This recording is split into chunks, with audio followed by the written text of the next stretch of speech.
Qozanның Xəzinə һәм Татар Шамаиле күргәзмәсендә Шамаил Арт 2021 каллиграфия эшләреннән торган күргәзмә эшли. Күргәзмәне Пушкин картасы программасы белән дә карап була.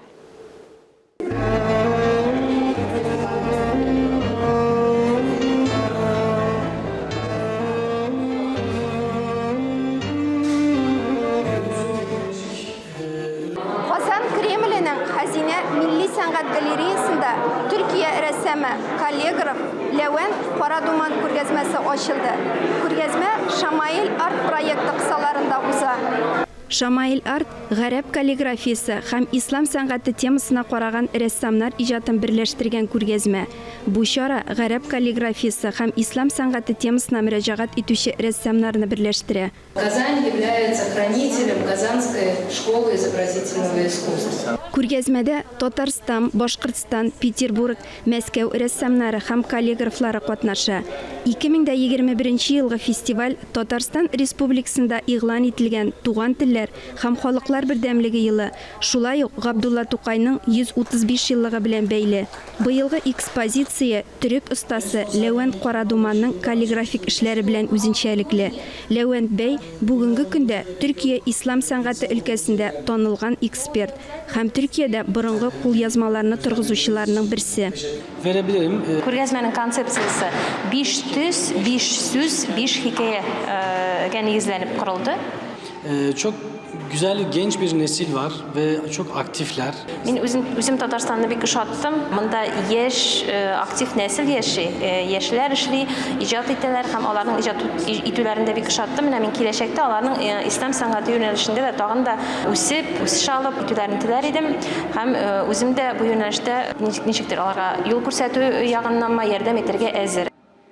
Татар Шамаиле галереясы татар халык сәнгате традицияларында пыялада эшләнгән график әсәрләр һәм шамаилләрне тәкъдим итә.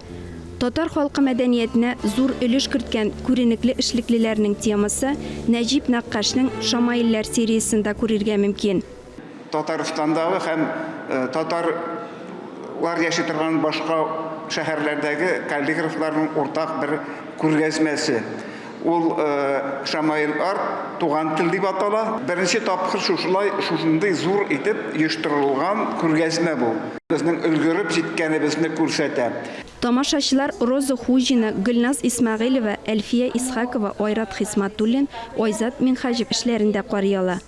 12-13 yaşımdan başlap Levent Bey'den kaligrafiya, husn hat sanatı boyunca dersler alam. Benim 5 işim şol күргәзмәдә катнаша. Алар арасында инде Дәрдмәнд әсәренә әзерләнеп ясалган Карап шигыренә нигезләнгән әсәр бар.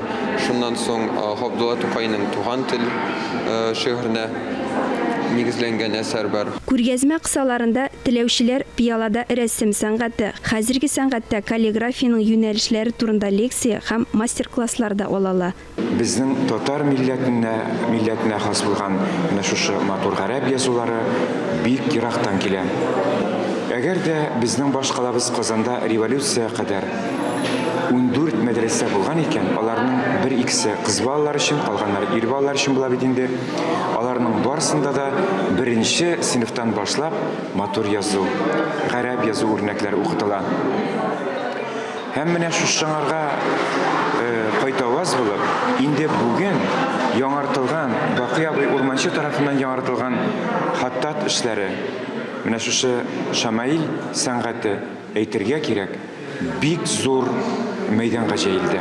Төрек җумһуриятенең калган иске язуларны яңартучыда, шулай ук мөгаллим, Казан Кирмәндә урнашкан Хәзинә галереясына җаны тәне белән мөселман булган, гарәп каллиграфиясына гашык булган егет-кызлар килеп, шактый үрнәкләр алырлар. Татар кызлар егетләре гарәп язуына да, гарәп теленә дә һәм дингә дә күбрәк тартылырлар иде.